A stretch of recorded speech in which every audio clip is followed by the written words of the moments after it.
വയനാട് മുണ്ടക്കൈ ചൂരൽമല ഉരുൾപൊട്ടൽ ദുരന്തത്തിന്റെ രക്ഷാപ്രവർത്തനത്തിന് സർക്കാർ തിട്ടപ്പെടുത്തിയ കണക്ക് പുറത്ത്. ഒരു മൃതദേഹം സംസ്കരിക്കാൻ 75,000 രൂപയെന്നാണ് കണക്ക്. ദുരന്തബാധിതർക്ക് നൽകിയതിനേക്കാൾ കൂടുതൽ സന്നദ്ധ പ്രവർത്തനത്തിന് വേണ്ടിവരും. ഹൈക്കോടതിയിൽ സമർപ്പിച്ച സത്യവാങ്മൂലത്തിലാണ് സംസ്ഥാനം കണക്കുകൾ വിവരിച്ചിരിക്കുന്നത്. 359 മൃതദേഹം സംസ്കരിക്കാൻ സർക്കാർ കണക്കാക്കിയ ചെലവ് 2,76,00,000 രൂപ. ഒരു മൃതദേഹം സംസ്കരിക്കുന്നതിന് 75,000 രൂപ. വോളണ്ടിയേഴ്സിന്റെ ഭക്ഷണത്തിനും വാഹന സൗകര്യത്തിനുമായി 14 കോടി രൂപയും താമസത്തിന് 15 കോടി രൂപയും ചെലവ് വരും. വാഹനങ്ങളിലെ ഇന്ധനത്തിന് 4 കോടി രൂപ. ദുരിതാശ്വാസ ക്യാമ്പിൽ വസ്ത്രം വിതരണം ചെയ്യാൻ 11 കോടി രൂപയാണ് സർക്കാർ കണക്കുകൂട്ടിയത്. ക്യാമ്പിൽ ഭക്ഷണ വിതരണത്തിന് 8 കോടി രൂപ. 17 ക്യാമ്പുകളിൽ ജനറേറ്റർ പ്രവർത്തിപ്പിച്ചതിന് 7 കോടി രൂപയാണ് എസ്റ്റിമേറ്റ്. ദുരിതബാധിതരെ ഒഴിപ്പിക്കാൻ വണ്ടികൾ ഉപയോഗിച്ച വകയിൽ 12 കോടി രൂപ. രക്ഷാകരമായി വന്ന എയർഫോഴ്സിന് ഹെലികോപ്റ്റർ ചാർജായി കൊടുക്കേണ്ടി വരിക 17 കോടി രൂപ. ബെയ്ലി പാലത്തിന്റെ അടിയിൽ കല്ല് നിരത്തിയതിന് 1 കോടി രൂപ. മണ്ണുമാന്തി യന്ത്രങ്ങൾക്ക് 15 കോടി രൂപയെന്നും ഹൈക്കോടതിയിൽ നൽകിയ സത്യവാങ്മൂലത്തിൽ സർക്കാർ വിവരിക്കുന്നു. ദുരന്തമുണ്ടായി ദിവസങ്ങൾക്കുള്ളിൽ തയ്യാറാക്കിയ പ്രാഥമിക കണക്കാണ് ഇതെന്നാണ് റവന്യൂ വകുപ്പിന്റെ വിശദീകരണം. 24 കൊച്ചി. അതേസമയം ഈ വാർത്തയുമായി ബന്ധപ്പെട്ട് മുഖ്യമന്ത്രിയുടെ വിശദീകരണം കൂടി വരുന്നുണ്ട്. മുണ്ടക്കൈ ചൂരൽമല ഉരുൾപൊട്ടൽ ദുരന്തവുമായി ബന്ധപ്പെട്ട് പുറത്തുവന്ന കണക്കുകളിൽ വിശദീകരണമായി മുഖ്യമന്ത്രിയുടെ ഓഫീസ് രംഗത്തെത്തിയിരിക്കുകയാണ്. മാധ്യമങ്ങൾ പുറത്തുവിട്ട കണക്കുകൾ വസ്തുതാവിരുദ്ധമാണ്. കേന്ദ്ര സർക്കാരിന് നൽകിയ നിവേദനത്തിൽ ആവശ്യമായ പണത്തിന്റെ പ്രാഥമിക കണക്കുകൾ വ്യക്തമാക്കിയിരുന്നു. ഈ കണക്കുകളെ ദുരന്തമേഖലയിൽ ചിലവഴിച്ച തുക എന്ന തരത്തിൽ പ്രചരിപ്പിക്കുകയാണ്. കേന്ദ്ര സഹായം തേടാനുള്ള സംസ്ഥാന സർക്കാരിന്റെ ശ്രമങ്ങൾക്ക് തുരങ്കം വയ്ക്കുന്ന സമീപനമാണ് ഇതെന്നും പ്രസ്താവനയിൽ പറയുന്നു. അജീഷ് ജയകുമാർ തിരുവനന്തപുരത്ത് നിന്ന് ചേരുന്നുണ്ട്. അജീഷ്, മുഖ്യമന്ത്രിയുടെ ഓഫീസ് എന്തൊക്കെ കാര്യങ്ങളാണ് ഇതുമായി ബന്ധപ്പെട്ട് വ്യക്തമാക്കുന്നത്? ഈ കണക്കുകളെ കുറിച്ച് എന്താണ് പറയുന്നത്?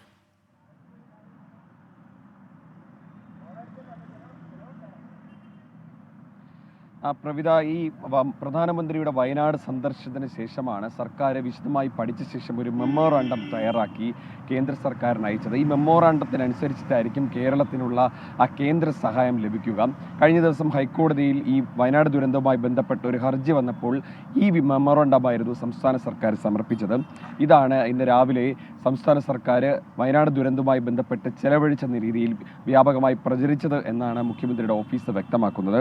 മുഖ്യമന്ത്രിയുടെ ഓഫീസ് തന്നെ പറയുന്നതനുസരിച്ചിട്ട്, അതായത് സംസ്ഥാനം ദേശീയ ദുരന്തമായി പ്രഖ്യാപിക്കണമെന്നൊക്കെ പലരും ആവശ്യപ്പെട്ടിരുന്നു. പക്ഷേ അങ്ങനെ ദുരന്തമായി ഒരു പ്രഖ്യാപിക്കാനാവില്ല. മാത്രമല്ല, ഈ കേന്ദ്രത്തിന് സംസ്ഥാനത്തെ സഹായിക്കണമെങ്കിൽ ദേശീയ ദുരന്ത നിവാരണ നിയമം അനുസരിച്ചിട്ട് മാത്രമേ സഹായിക്കാൻ സാധിക്കുകയുള്ളൂ. അത്തരത്തിൽ ദേശീയ ദുരന്ത നിവാരണ മാനദണ്ഡങ്ങൾ പ്രകാരമാണ് സംസ്ഥാന സർക്കാർ ഒരു മെമ്മോറാണ്ടം തയ്യാറാക്കിയത്. അതായത് കേരളത്തിന് ക്ലെയിം ചെയ്യാവുന്ന തുകയുടെ പരമാവധി ആ തുക എല്ലാമാണ് ഈ അസസ്മെൻ്റായി സംസ്ഥാന സർക്കാർ തയ്യാറാക്കി മെമ്മോറാണ്ടമായി കേന്ദ്രത്തിന് അയച്ചത്. ആ മെമ്മോറാണ്ടത്തിൻ്റെ പകർപ്പായിരുന്നു ഹൈക്കോടതിയിലും കൈമാറിയത്. ഇതാണ് പിന്നീട് തെറ്റിദ്ധരിപ്പിക്കുന്ന രീതിയിൽ പ്രചരിച്ചത് എന്നാണ് മുഖ്യമന്ത്രിയുടെ ഓഫീസ് പറയുന്നത്. എന്തായാലും ഇത്തരം വാർത്തകൾ പ്രചരിപ്പിച്ച മാധ്യമങ്ങൾ അത് തിരുത്തണമെന്ന് മുഖ്യമന്ത്രിയുടെ ഓഫീസ് വ്യക്തമാക്കുന്നുണ്ട്. പ്രവിത, അതെ, ദുരന്തവുമായി ബന്ധപ്പെട്ട് വിവിധ ഇനത്തിൽ ചിലവഴിച്ച തുക എന്ന തരത്തിലാണ് നമുക്ക് ഈ ഇതുമായി ബന്ധപ്പെട്ട വാർത്ത പുറത്തു വന്നത്. അങ്ങനെയെങ്കിൽ മുഖ്യമന്ത്രിയുടെ ഓഫീസ് ഇത് ഏത് തരത്തിലാണ് എന്നുള്ളത് വ്യക്തമാക്കുന്നുണ്ടോ? ഇപ്പോൾ ഒടുവിൽ പുറത്തു വരുന്ന വിവരം അനുസരിച്ചാണെങ്കിൽ ഹൈക്കോടതിയിൽ ഇതുമായി ബന്ധപ്പെട്ട ഒരു കണക്ക് സർക്കാർ നൽകിയിട്ടുള്ളതല്ലേ?